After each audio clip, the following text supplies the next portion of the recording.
The neon sign, as realized in Las Vegas, is completely unique. It truly is our native art form. It may not fit a kind of high art perception, but it is still art, and it should be celebrated.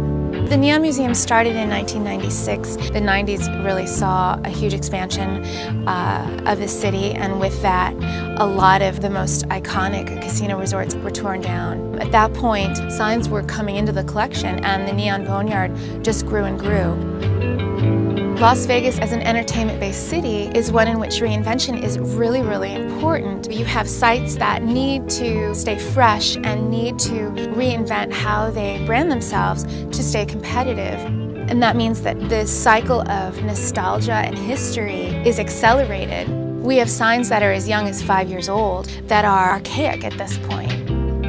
There is a sadness related to nostalgia, I think. Millions of eyes have looked at these signs, and that gives them this kind of aura or appeal. These are pop cultural icons that feel very young and fresh and relatively new. We don't expect to see the age that they carry, that they wear.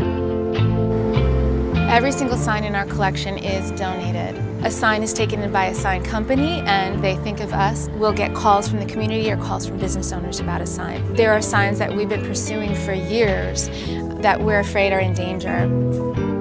Part of the mission of the organization is the Las Vegas Boulevard Signs Project, which restores signs and places them back in the community to be experienced the way they originally were.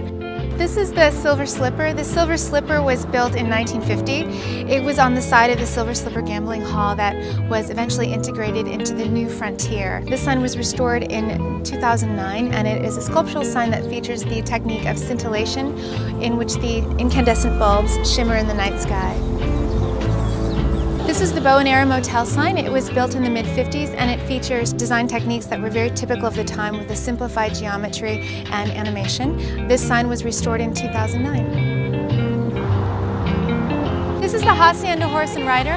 The Hacienda opened in 1956, and the sign dates from 1957.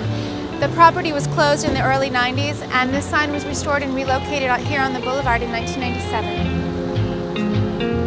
By restoring the signs and placing them back in the community, we are giving them new life, showcasing them as art objects. For locals, it can invigorate a perception of the signs as completely unique and entirely innovative. This is an art form that flourished only in Las Vegas. The Neon Museum has been referred to as a graveyard. It's not a graveyard, it's the Boneyard. These are recontextualized objects. Divorced from where they originally were intended to be experienced, they maybe don't have meaning. But as a collective whole, a meaning emerges, a purpose emerges, and that is part of the mission.